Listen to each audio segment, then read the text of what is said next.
All right, welcome back to another episode of the Wealth Building for Dummies podcast. My name is Kyle Demian. As always, I'm joined here with Renji Matthew, and on today's podcast, we're going to be talking about a couple different articles and things that have come out in the news the past couple days. Number one, BlackRock CEO, actually Larry Fink, talking about how 65 is too early for Americans to retire, and we'll talk about maybe why he's saying that. And then following up with that, we're going to talk about a recent survey and article from Yahoo Finance that talks about how right now 46% of Americans are pausing or are stopping their contributions to their retirement accounts and for their savings and investments. We're going to talk about why we think that is. Here's a hint: inflation, but also some things that you can do to overcome that and to get back on track for your retirement savings. So Renji, let's go ahead and get started. BlackRock, good old BlackRock. Some people like to think that they're evil. And with this recent article, it has more and more people saying the same thing. The CEO, Larry Fink, says that 65 is just too early for retirement. What are some of your thoughts? Well, when I first saw that article, I was like, well, of course he's going to say that because he wants you to keep investing your money with him, right? We have talked about some of these aspects in the past on a previous episode where you want to figure out what your number is instead of, how much you're wanting to save, and you want to figure out how much you want to live off of, be it retirement accounts or passive income. You want to know how much you need to live off of. So you have to know your numbers. So if you're not saving, it doesn't matter what age you're retiring. If you're not saving to either invest into retirement accounts or into passive income, you're hurting yourself, right? You're hurting your future self, because what are you going to live off of? If you're struggling now, then you're going to have even harder time in the future if you haven't been saving.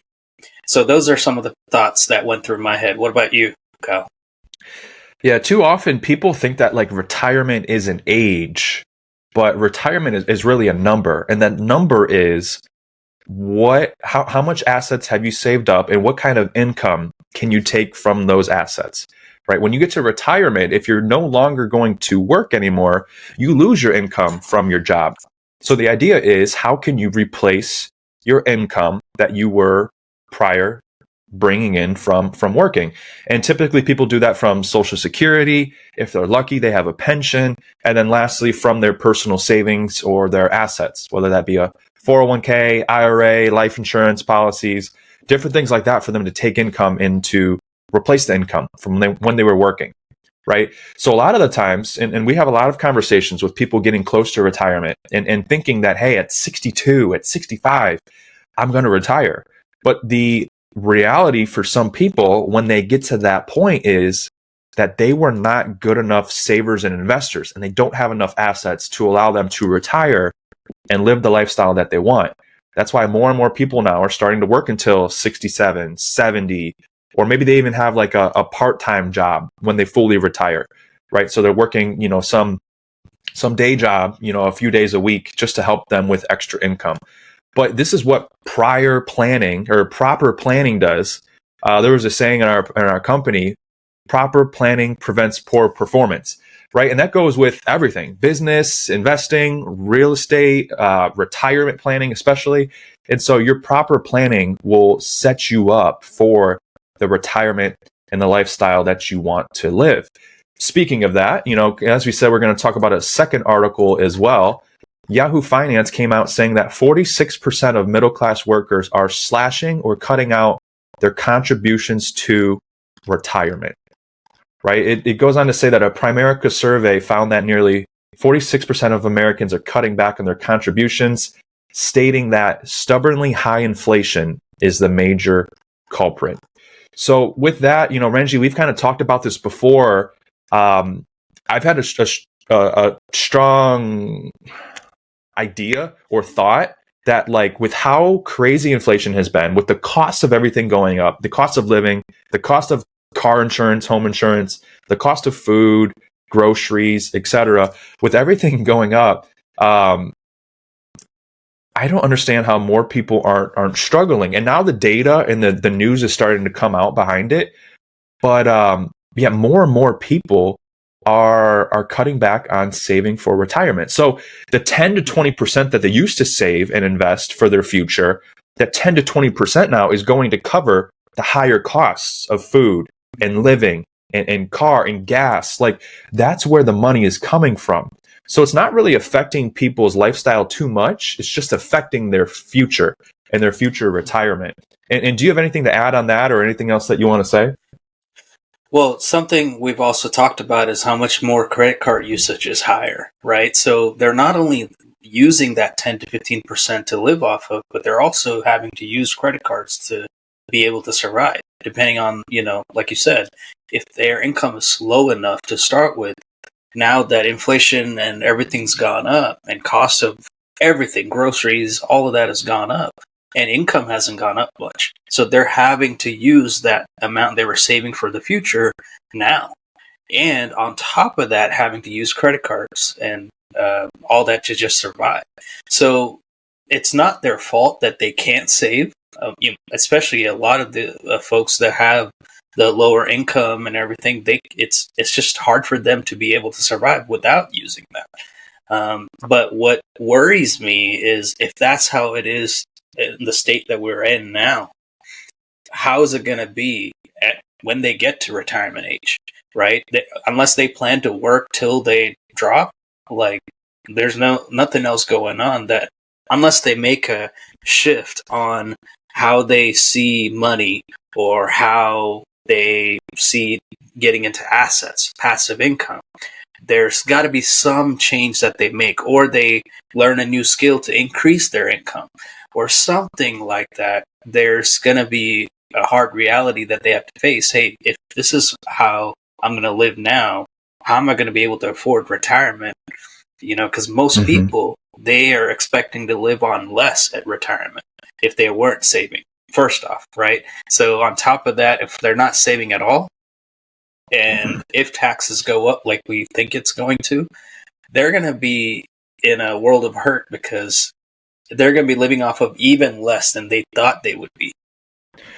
Yeah. And for some people, I mean, I feel like they may see it as being necessary right now. It's necessary for them to pause saving and investing just to be able to survive for today, which, trust me, I get it. But the problem with that is, once you do that, you're going to get comfortable and stay comfortable in your lifestyle that you have now. And guess what? Inflation isn't just a one-time thing. It is every single year. It goes up 2 to 3%. The costs of things aren't just going to get cut back. Next year, they're going to be another 3% higher, whatever they report. So that's one of the problems, is if you aren't cutting back on your budget, or if you aren't finding ways to increase your income, start other side hustles, you're going to find yourself not only behind the 8 ball now, but especially in the future. This article does go on to say that, imagine if you typically contribute $3,000 a year towards your retirement, and you're 30 years away from retirement. That $3,000 each and every single year would result in $30,000 less in your retirement savings in the future. Now, especially if you're getting a match, that number is going to be even higher, where if you're getting a match, dollar for dollar for each $3,000 that you contribute, that is $60,000 less in retirement. And that's just for 1 year of not contributing. So that could be a huge impact on people's retirements, right? And so what are some different ways that people can help with this inflation crisis that I feel like is going on?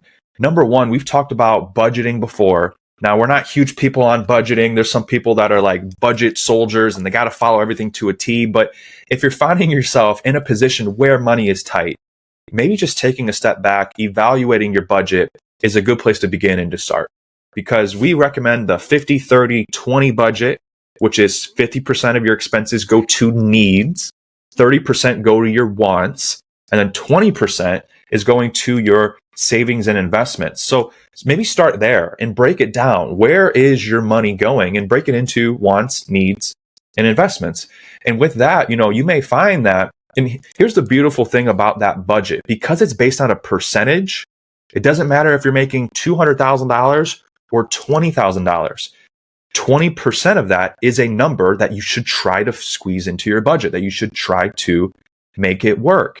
And the reason being is if you can save and invest 20% of your income, you're going to set yourself up for a great emergency fund, for a great retirement, and then you're going to have excess savings, extra money where you can get into assets like we talk about. You can start your own business. You could potentially get financially free sooner. And I think that's what everybody wants. But sometimes, we give up our long-term dreams and goals for short-term desires or short-term pleasures, I should say, that help us feel good now, help us feel comfortable now, but isn't going to get us to our long-term destination. Right. So Renji, Yeah. what are some of your thoughts on that, or what other ideas do you have to help out our listeners? Well, a couple things. So going back to what you said, the budget. Guys, trust me, I hate doing the budget. I hate sitting there and looking at, oh man, this much is going out, this much is coming in. But what I've learned is, because we got into trouble when we weren't keeping a budget. So as many of you guys that have been following us know, we used to be huge Dave Ramsey fans, right? So we were strict about our budget, all that. But once we got into building wealth, we knew his advice wasn't for us. His advice is for a lot of people that are wanting to live off a budget, wanting to get out of debt, and wanting to work till 65 and retire, right?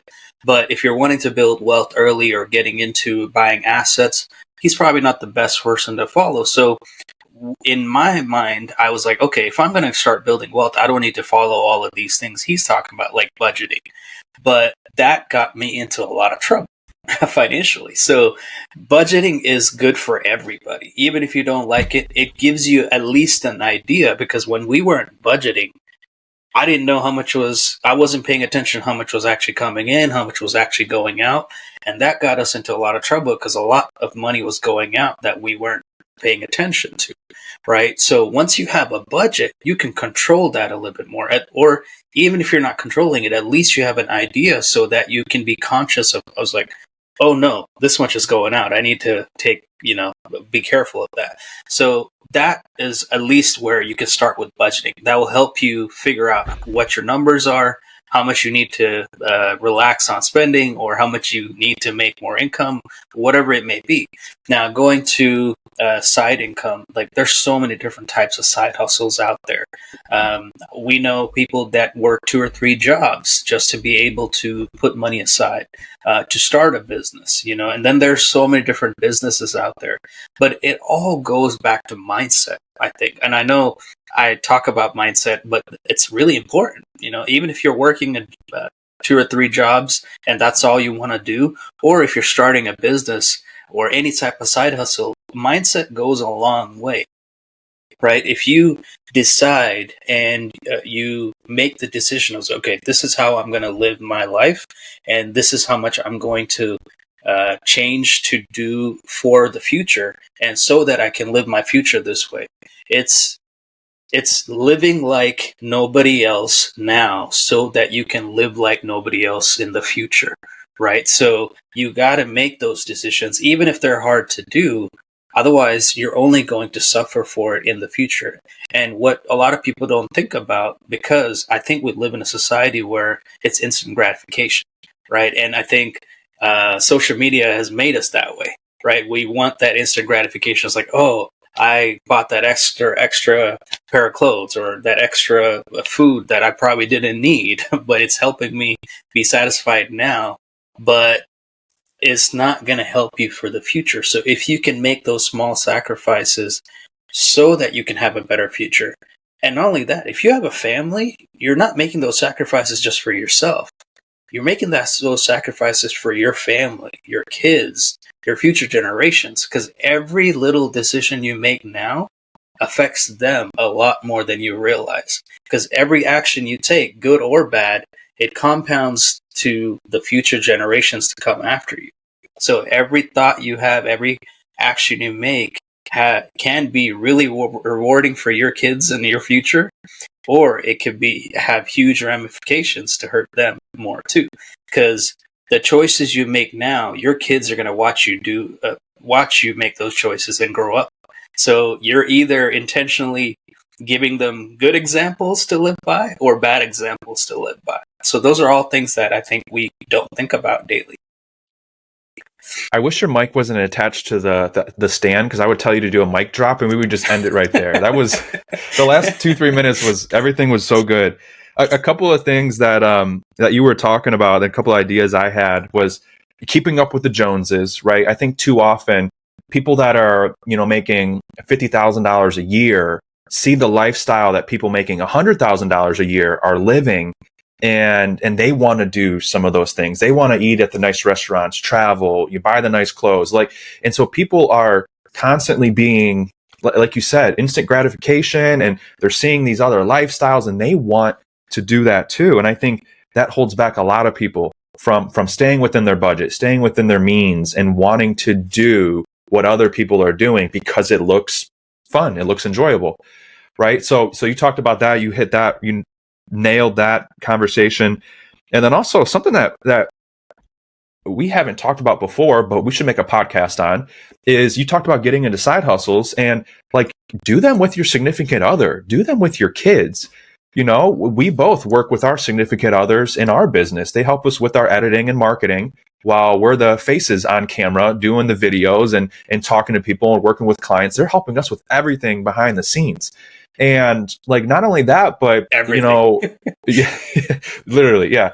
But not only that, like, myself and my girlfriend, we've done Uber Eats together. Like, so we've done the side hustle, spent some time on a weekend, on a busy, Friday, Saturday. Instead of us going out, we're like, hey, let's just go drive for a few hours and make, 50, 100, 150 bucks. Like, and that was enjoyable when we were doing that a year ago or whatever. So like, there are things that you can do with your significant other that can produce income, that can help you guys with whatever else you guys want to do, and saving money and keeping up with inflation. So, and think about doing it with your kids too. I know, and we talked to and interviewed Jeffrey the other day, one of our vending machine gurus, and he talks about how he started doing his business with his kids. And our buddy Will, who we've interviewed before, he has his business with his kids. He puts his kids in a lot of his content in his videos that he does, and he talks about how he is educating his kids on how to get into business when they're maybe 12 and 10 years old, I think. So like, these are all lessons that you can instill upon your kids, that, hey, we work hard as a family. We do what it takes to maybe make ends meet. We do what it takes to get ahead and to stay ahead. We're doing this to build a better lifestyle. And when they see that hard work, that gets passed down to them, that they're going to work hard. You're going to set them up for a successful future, right? And when you do that, and when you can take control of your financial future, instill upon them these business lessons, and take control of your finances, guess what? You can also teach them good money habits in the process as well. And I think just all of that goes hand in hand into building generational wealth. What are the lessons that you're teaching your kids? What are the lessons that you're teaching your significant other, your family members, that are then going to be passed down to your kids, your grandkids, and beyond? And I think with that, I didn't expect us to go to that depth, but I think this has been a great show so far. Renji, is there anything that you want to wrap us up with for today? Yeah, I don't think we think enough about how much our actions affect our kids. Because if you think about it, kids, they're born pure. They don't have thoughts that this is good, this is bad. They grow up watching you make your choices, or the way you react to certain things being bad or being good. Because when they're kids, they're crawling up everything, they're going up on everything. They don't worry about height. They don't worry about, oh, I'm going to fall off this or hurt myself. It's when you make those noises, it's like, oh, be careful, you're going to fall or hurt yourself.